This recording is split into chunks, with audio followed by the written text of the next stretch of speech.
the unknown hero, and the heiress in a quiet coastal town in Oregon. Single dad, Jake Morgan, lived a humble life with his 8-year-old daughter, Lily, a former Navy rescue swimmer turned mechanic. Jake had traded the adrenaline of the sea for the simplicity of raising his daughter alone after his wife passed away. One foggy afternoon, as Jake and Lily picnicked near the cliffs, a sudden roaring noise split the sky. A private helicopter, spiraling out of control, was plummeting toward the rocky shoreline.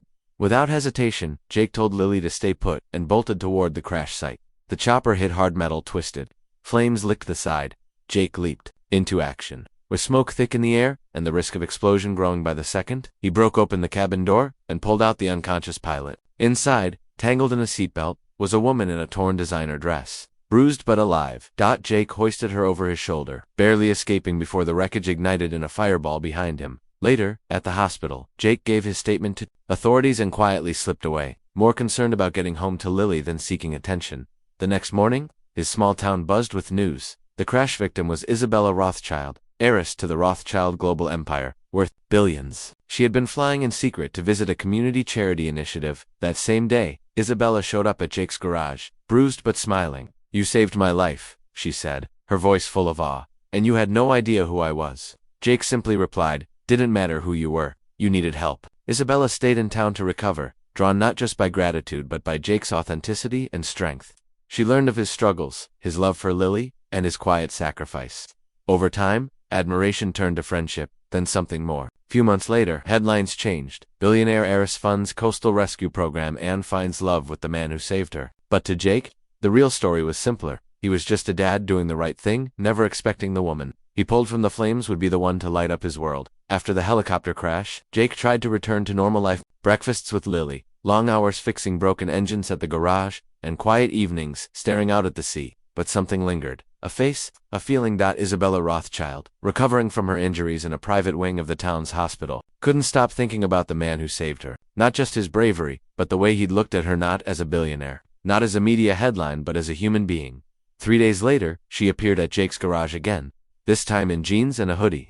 No entourage, no cameras. "I brought coffee," she said, holding 2 cups. Jake blinked, stunned. "I owe you more than that, but it's a start." They talked, first about the crash, then about life, about Lily, about Isabella's childhood, raised in luxury but starved of real connection. For weeks, she stayed in town, slowly becoming part of Jake's small world, joining him and Lily for dinners, helping at the community center, even watching old movies with them in their tiny living room. But not everyone was happy. One day, a black SUV rolled into town. Isabella's older brother Victor Rothschild, the ruthless CEO of their empire, stormed into Jake's garage. He didn't waste time. "She's a Rothschild. You're a nobody," Victor sneered. "Whatever fantasy she's chasing, here ends now. You're a liability." Jake stood firm. "I didn't ask for any of this. I saved a life. That's it." Isabella, watching from the shadows, stepped forward. "No, Jake. It's not just that. You saved my life in more ways than one." She turned to her brother, eyes blazing. "You can take your money, your board meetings, your fake smiles and shove them. I'm staying."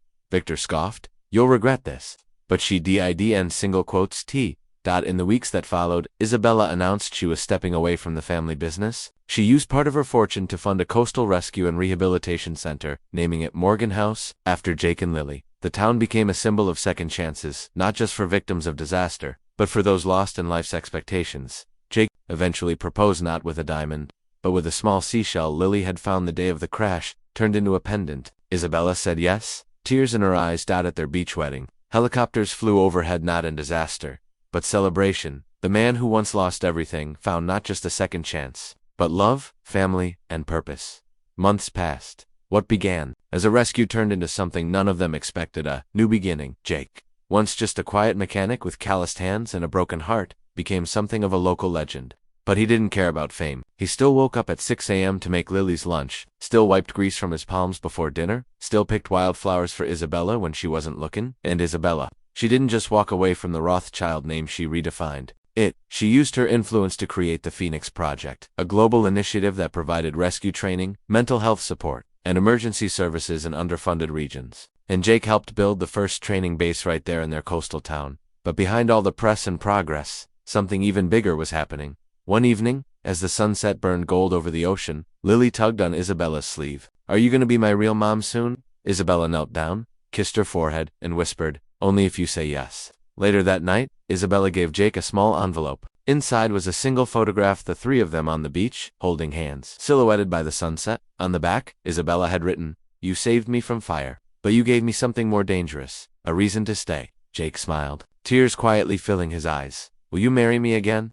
he whispered, holding out the shell pendant, the same one he'd used when he first proposed. She nodded, laughing and crying all at once. A year later, the town gathered on the very cliff where the crash happened, but this time, there was no wreckage, no smoke, only laughter. Lily stood beside her parents as they cut the ribbon to the Rothschild Morgan Center for Rescue and Renewal. Reporters swarmed, cameras flashed, but Jake barely noticed. He only saw Isabella Dot, and in her eyes, he saw the life he never thought he'd deserve. The billionaire heiress had everything, but in a twist of fate, it was the man with nothing who gave her everything. 2 years after the crash, the town had changed. What was once a sleepy coastal village was now home to a world-class rescue center, a bustling local economy, and something even rarer, hope. People from all over came to train, to heal, to start again. Jake Morgan walked through the rescue compound at dawn. He nodded at trainees, offered quiet tips on engine repair, and smiled as Lily, now 10, led a group of children on a beach cleanup as part of her junior rescue rangers club. Nearby, Isabella stood on a platform addressing a crowd. She wore no designer clothes, now just jeans, boots, and a rescue center hoodie. And yet, in this moment, she looked more regal than ever.